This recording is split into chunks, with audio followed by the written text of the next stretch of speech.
sæl og verið velkomin í Skepnusbrett. Þátturinn í kvöld fjölbreyttur á vanda, en hann tileinkaður Skagafirði, sem nú vel við hæfi þar sem landsmótið handa við hornið. Við byrjum í stórskemmtilegri heimsókn hjá þeim Magnúsi Braga og Elísabetu og Íbishóli.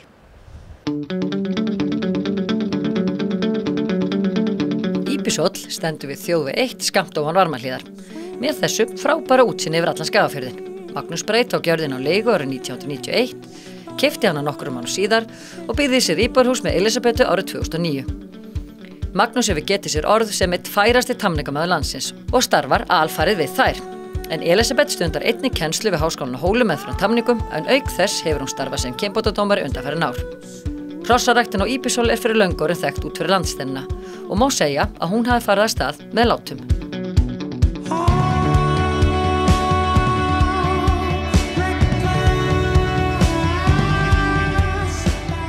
Minn fyrsta fólöld sem ég ræktaði var heimsmeistari.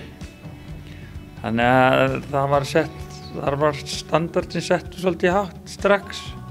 Og það heppnaðist, Jóhann Skúlason var með hann og það var fyrsti heimsmeistaratitillinn sem hann fékk í tölti. Og það var Fengur frá Íbishóli. Fengur, hann undan Gnótt frá Ytri-Skorrugili, sem að ég fékk nú svona, var mjög sérstök saga á bak við það sem hann kannski, og það að fara yfir núna, en það var samt eiginlega þannig að ég hafði svo mikla trú á þessari méri og sagði við eigandann að hann yrði að gera eitthvað með hana og hann ætlaði að selja hana og svo var ég að reyna að telja honum með trú en að selja hann ekki. Þá endaði með því að hann sagði þú eru þá bara að kaupa hana og það varð úr. Og hún sem sagt, hennar fyrsta fólöld var Fengur frá Íbishóli sem var heimsmeistari seinna. Og það sem að stendur eiginlega upp úr í þessum sem hún gaf mikla snillinga og var yfirbúra hross í hrönnum, en Ósk, dóttir hennar og undan Óð frá Brún, hún fór í 8,77 metra, bara mjög lítið taminn, og Fengur var mjög ámóta líka. Í 12. reiðtúr þá var ég nú ekki komin svona langt í þessu. Þá steig ég af honum og labbaði með hann heim. Þá var það bara besta hestur sem ég farið baka á ævinni og tilfinningin var rosaleg og það var bara algjörlega ótrúlegt. Og Gnótt gaf meira gott. Farsæll frá Íbishóli hátt dæmdur alhliða stóðhestur sem skartar 9 fyrir tölt og brokk. Albróðir heimsmeistarans Fengs undan Fafni frá Fagranessi. Þá má minnast á Frama frá Íbishóli sem Guðmar sonur Magnúsar hefur keppt á upp yngri flokka með góðum árangri. Og þetta er svona sammert með öll þessi hross, það þarf ekkert að hafa fyrir en þau bara koma sjálf. Þú þarf kannski, það þýðir ekki að sigra heiminn á fyrsta degi en það kemur á 3. degi. Já.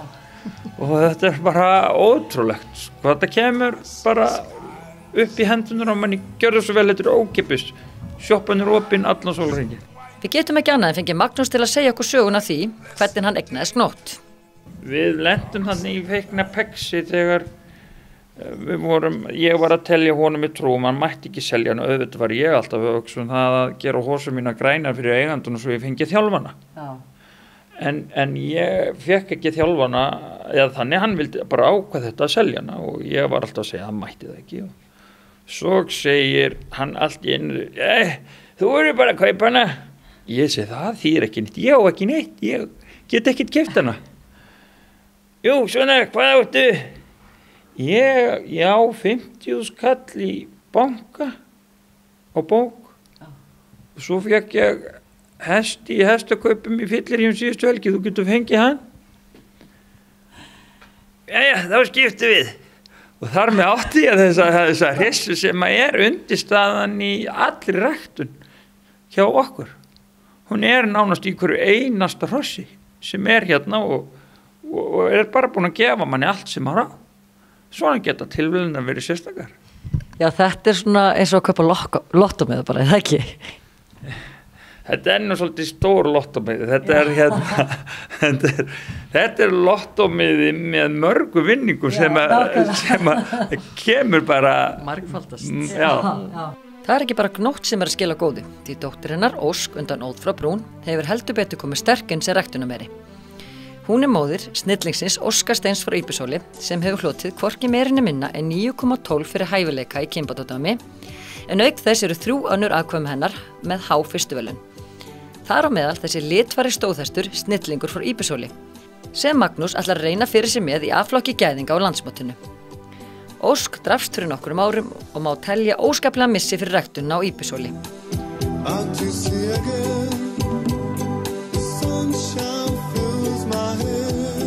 Og þau Hjú eru hvergi nærri hætt.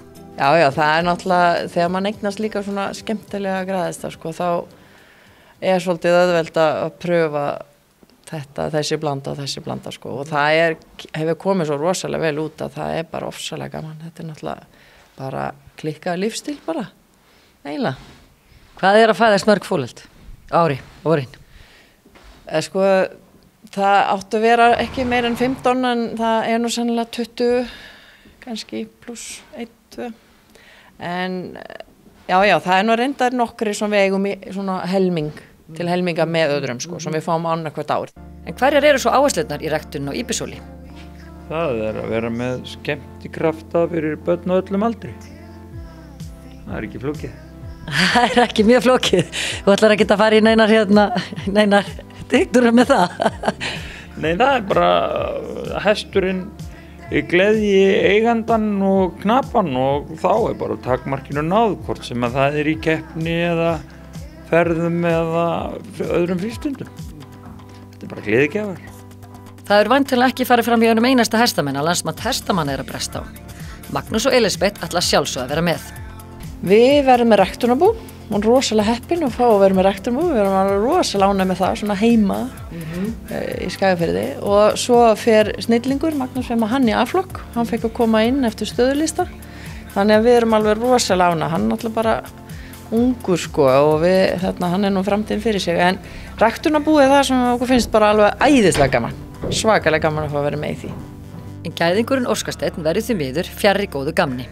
Og hann reynda meiddist á Griffilbeini 2014 og það var tekið í haust, þannig að hann var í smá endurhæfingi í vetur og fannst það alveg ömulega leiðilegt, af því að hann var aldrei haltur og leið aldrei illa og var fullur orku, og við vorum að reyna að gera svona rólega hluti með hann, sko, byggja hann varlega upp eins og dýrlæknir sagði, bara fet og allt svona, og það var enginn fannst það gaman, ekki hann og ekki við. En svo hann núna komið bara út með merar og það 20 merar hjónu núna og það bara hann ofsalega glaður með það. Nú bara lífi skemmtilegt aftur, sko, þannig að hann fæ bara að fara í þjálfun í haust aftur og við erum bara að njóta afkvæmina með hann. Og það svo sannarlega hægt að njóta þeirra. Alls hafa 8 afkvæmi Óskar Steins komið í kynbótadóm og hafa 6 þeirra hlotið fyrstu verðlaun. Öll með yfir 8 fyrir byggingu, sem verður að teljast frábær byrjun á kynbótaferli Óskar Steins. Hann nú sem fyrr sagði með hrissur í hólfi fyrir neðan íbúðarhúsið á Íbishóli. Þeim finnst afar mikilvægt að fylgjast vel með stóðhestum í merum og eru jafnvel komin á þá skoðun að leigja Óskar Stein ekki frá sér aftur. Já, sko, það náttúrulega, við erum með voðalega svona kannski okkar kröfur hvernig við viljum hafa þetta mikið, sko, skipulag í kringum stóðhestahald. Og passa upp og þetta mikið ábyrgð að fá þessi hrissur, þetta oft bara alveg mjög hátt dæmda hrissur og þó svo þessu ekki dæmt, þetta náttúrulega það sem fólk eiga og bara elska, þannig að þú hafa bæði fólasmerar og fólöldin og hafa ábyrgð fyrir þeim, það bara svolítið svona stressi kringum það, þannig að við með því að hafa þeim svona nálagt, þá getum við fylgist með allan daginn og á nóttinni, við erum með gluggan opinn og ef við heyrum eitthvað, það bara með kíkinn út í glugga og sjá hvað sem að gerast og passa upp á, þú veist, við með meira einangra hestinn og svona atriði líka. Og það ekki hægt að ljúka heimsókninni að Íbishóli öðruvísi en að kíkja á höfðingjan sjálfan hann Óskar Stein. Það vakti athygli fyrir 2 árum þegar birtist myndband af Magnúsi ríða honum berbakt og beislislausum, sem auðvitað staðfesting á einstöku lundafæri hestsins. Og Magnús lætur ekki eftir sér að endurtaka leikinn fyrir okkur þegar Óskar Steinn skoppar til okkar og tekur á móti okkur.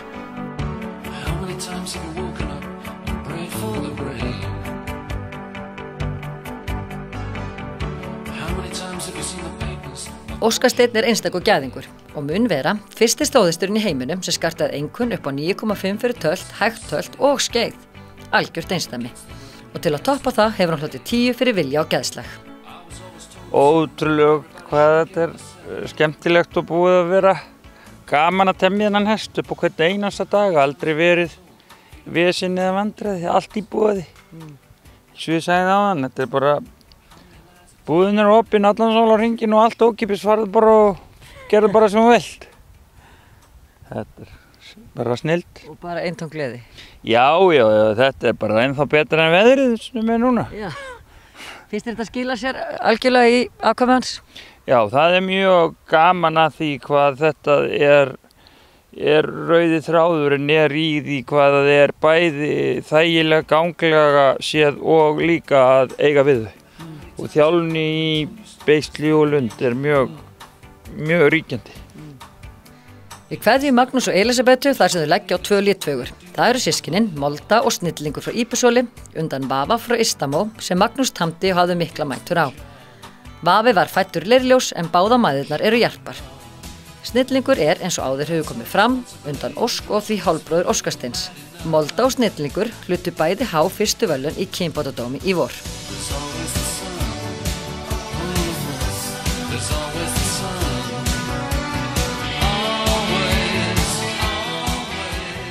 Hestamennskan snýst ekki einungis ræktun og keppni, en hún einnig orðin gríðarlega stór og mikilvæg þáttur í hinu íslenska ferðaþjónustu ævintýri.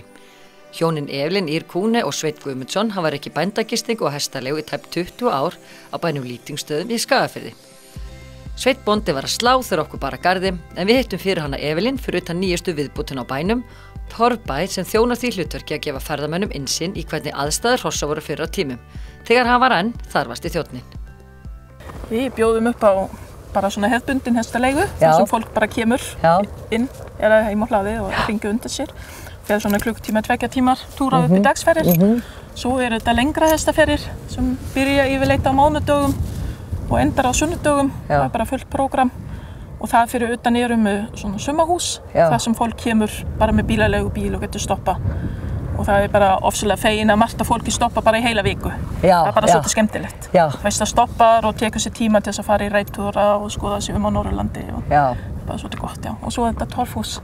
Það nýjasta. Þetta þú alveg að segja mig frá þessu, sko. Þetta alveg magnað hjá okkur. Já, það var eiginlega þannig að ég byrjaði fyrir 4 árum að bjóða upp á svona prógram sem ég kalla Horses and Heritage, sem svona fræðslu íslenska hestinn. Ekki, þú veist, eins og þessi hefðbundni sýningar, það sem bara sýngangtegundir, heldur fór ég svona aðeins dýpra inn í efnið, því ég hef svo bara gaman af þessu, að bara sögu hestsins og hvað gerði hesturinn fyrir fólki hér á Íslandi. Og byrjaði á því og var að útbúa, þú veist, svona smá fyrirlestur. Það var svolítið skemmtilegt og var með ýmsir hluti svona til að sýna fólkið. En mér vantaði alltaf eitthvað meira. Þú veist, ég vildi hafa einhvern rými. Og svo bara fór huginn á stað og ég bara sagði bara við manni með, ég vantaði bara torfhús. Það vantaði bara hesthús og torfi. Þannig að ég get bara sýnt fólkinu hvernig þetta var. Alveg nákvæmlega. Þú veist, hvernig hesturinn var bara haldið við og við hvaða aðstæðu það bjó. Og svo bara tók það heilt ár, en ekki meira þá, að byggja þetta torfhús og þetta svona fyrsta sumarið eftir að húsið var til og ég búin að hafa nokkra hópar sem komu í þetta prógram. Og þetta kemur bara mjög vel út, ég bara svo ánægð. Kemur fólk þá bara kannski beint á götur í þetta eða hvað? Ekki endilega, ekki ennþá. Það hefur samt komið fólk bara til þess að koma og skoða húsið, af því ég er farin að auglýsa, ég reyni það, svona út allt, og reyna að draga fólkinu bara hingað inn í dalinn. Við erum náttúrulega 20 kilometra frá Varmahlíð, þannig að fólk verður að gera sér ferð. Þetta er ekki beint svona í alfara leið? Nei, ekki svona alveg. En svo eru bara hópar sem eru að koma, þú veist, frá Akureyri í dagsferðir, það er í samvinnu við einn aðili sem býður upp á það.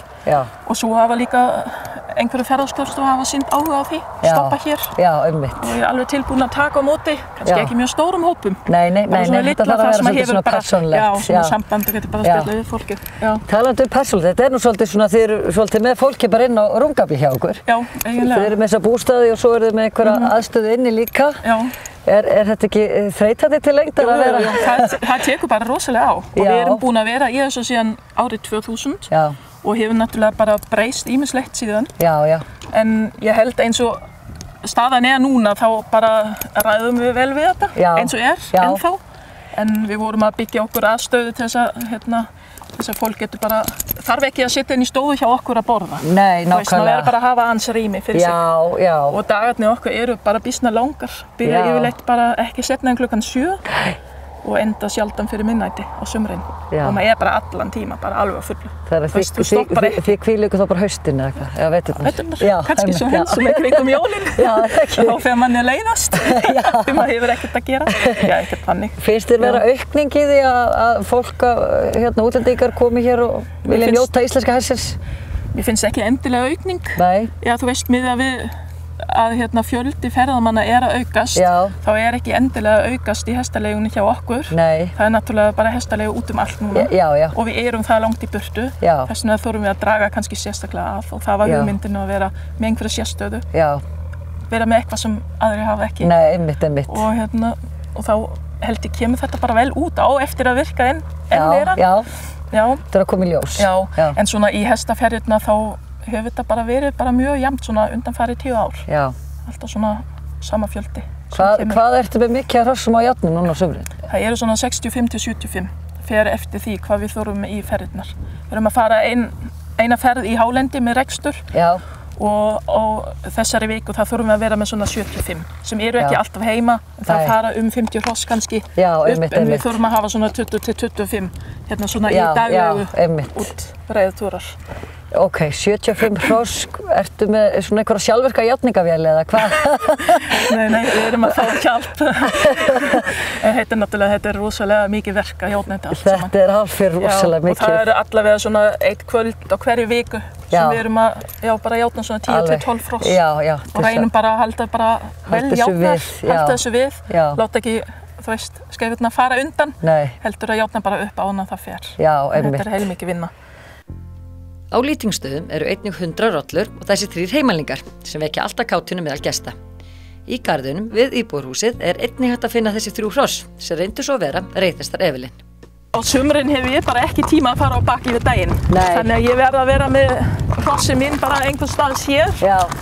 Þannig að annarkvort fer ég þá á bak fyrir klukkan 7 á morgnana áður en hinni vaknar. Ég bara svona eftir 10. Já, það svoleiðis. Já, ég bara á fullu allan daginn og ég bara get ekki farið út á húsinu. Nei. Þannig að ég að reyna að láta þau býta garðinn og þetta mjög flott. Vera einhvers staðar síðan svo ég get bara hoppa á bak þegar mér sýnist. Já, nákvæmlega. Fyrir svefn og eftir svefn. Já, nóg að vera á hestalegum á sumrin. Við tefjum því Evelyn og Svein ekki meira en þau þurfa að undirbúa komu næsta hóps.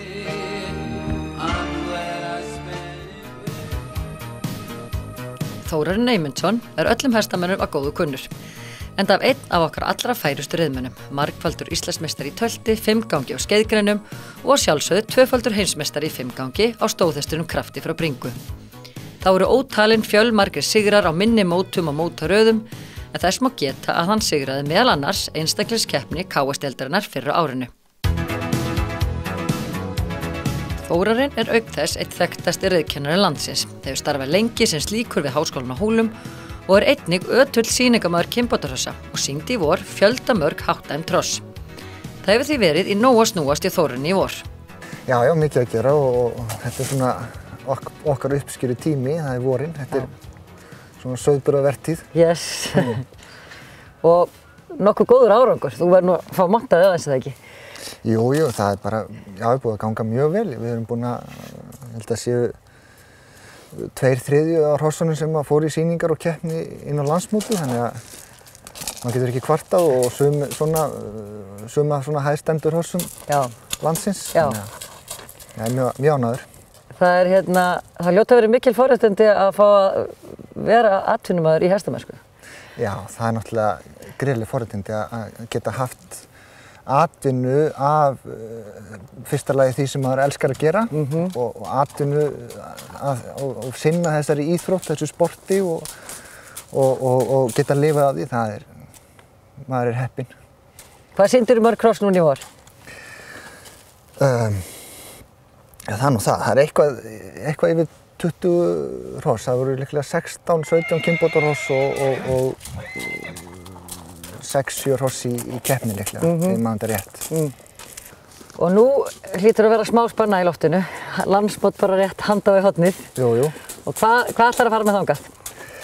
Það nú ýmislegt af hrossum. Það er nú í gæðingakeppnina hann Narri frá Vestri Lerárgörðum sem stendur mjög ofarlega svona eftir þessi úrtökumót og eins og hrissa sem ég var með á síðasta landsmóti þá sem kynbútarhissu og hlaut á 10 fyrir skeið. Hún heitir Brigða frá Brautarholti. Hún líka stendur ofarlega og svo fleiri hestar. Eyfiskur hestur sem heitir Milljarður frá Barká sem svona mjög vaxandi og töffari. Og svo eru svolítið að kynbútarhossum. Þetta hann Þórólfur frá Pressbæ sem einn hæstendi stóðhesturinn í flokki 7 vetra og eldri. Og eins systir hans sem heitir Þota frá Pressbæ sem kemur með hæstu einkunninn á móti í sínum flokki. Og svo svona 4 vetra fólar og svona ýmislegt. Það ljóst að allri þessari útgerð fylgir töluverð vinna og Þórarinn með 2 starfsmenn með sér í útreiðmiði veturinn. En hver bakgrunnur þessa eins fremsta knapa landsins? Ég hef nú svo sem verið á hestbaki bara síðan að ég man eftir mér. Ég nú alinn upp hérna í Skagafirðinum, hérna á Sörbæ í Skagafirði, svolítið fram á gamla Lítinstaðarhreppnum. Og þar var svona blandað bú hjá foreldrum mínum og pabbi hafði gaman að hestum og hefur gaman að hestum og þau bæði og svona maður reið mikið út og sótti kýrnar og bara, en ég svo sem var ekkert snemma í keppni, það var nú orðin 11-12 ára þegar ég fór fyrst í eitthvað svoleiðis og var þannig lagað ekkert á landsmótum sem barn eða unglingur en síðan bara vatt þetta upp á sig og maður byrja að temja bara 12-13 ára gamall og svo maður farin að temja á sumrin fyrir aðra svona 15-16 ára og hérna allt var þetta reynsla þó maður svona brosi að þessu í dag aðferðunum sko en allt var þetta reynsla og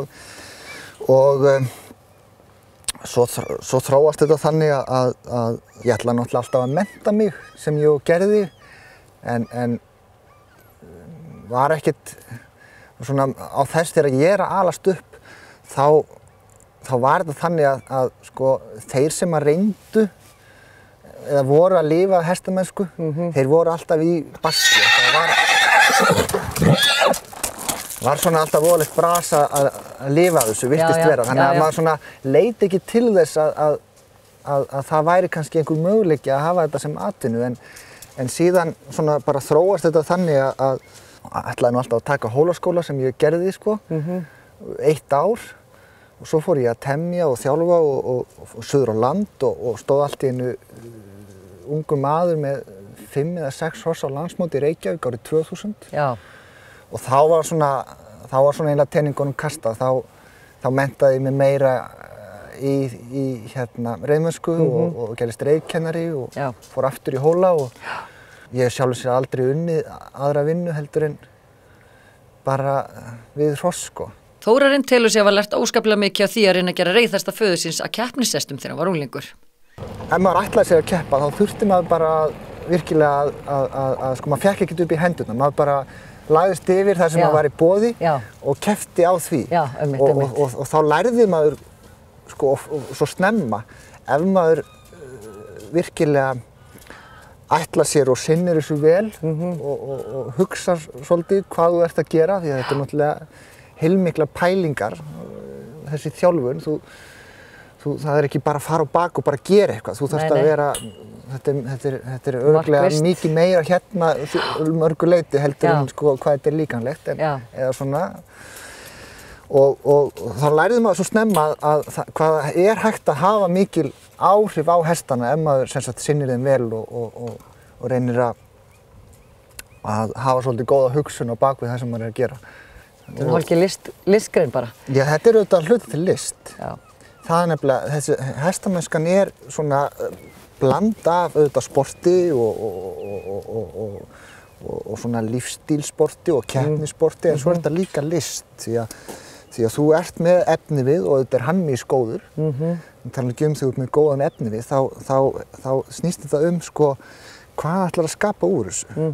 Og það og hver knapi fer ekkert sömu leið með hestana. Nei. Þannig að sko, og maður oft séð það ef að til dæmis hestar fara á milli knapa, þá kemur svolítið annað út úr því heldur en var hjá knapanum sem var með hestin áður. Já, einmitt. Þannig að þetta svona hver skapar... Hefur sér stíl, já, og sínar aðferðir náttúrulega. Já, mótar hestin svona á sinn hátt. Já. Þrátt fyrir að Þórarinn hafi ekki séð mikla möguleika á að starfa við greinina þegar hann var að alast upp, þá segir hann að landslagið hafi gjörbreyst á undanförnum árum. Mun meiri fagmennska í tamningum skili nýtilegri reiðhrossum og algjör bylting hefur orðið í eftirsókn eftir reiðkennslu, ekki síst í Evrópu. Hann bjartsýnn á framtíðina og vöxt hestamennskunnar.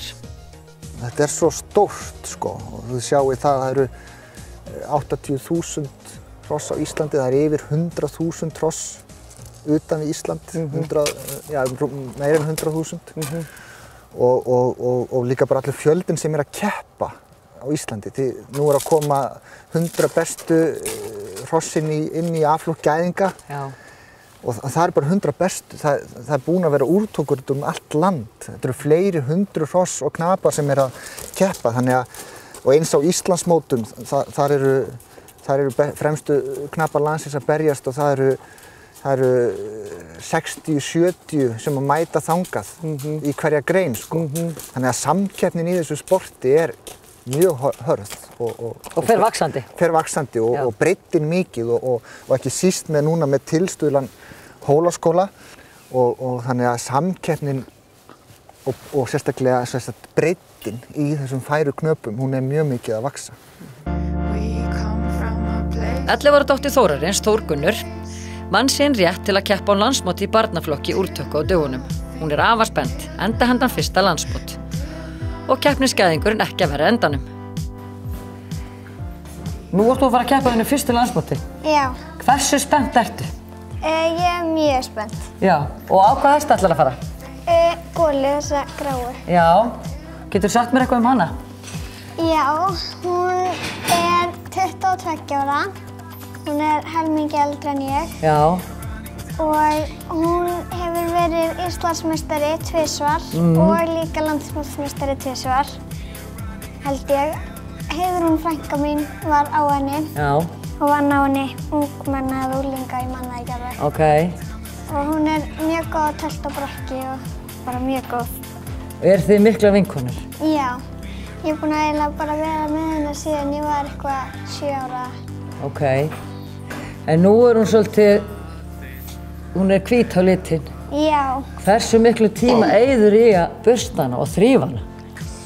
Alveg frekar miklum. Ég bað hana kannski svona einu sinni í mánuði eða eitthvað svoleiðis. Já. Svo kemdi ég henni alltaf mjög vel. Hlakkar ekki til að keppa? Jú, mjög. Þú eru bara að muna að vera brosað í brautinni. En kann hún ekki líka bara allt, Góla? Jú, eiginlega. Hún búin að kenna mér mjög mikið og mjög fín. Heppin þú, að fá að vera á henni. Þið verið flotta saman, hlakka til að horfa á okkur á landsmótinu. Takk.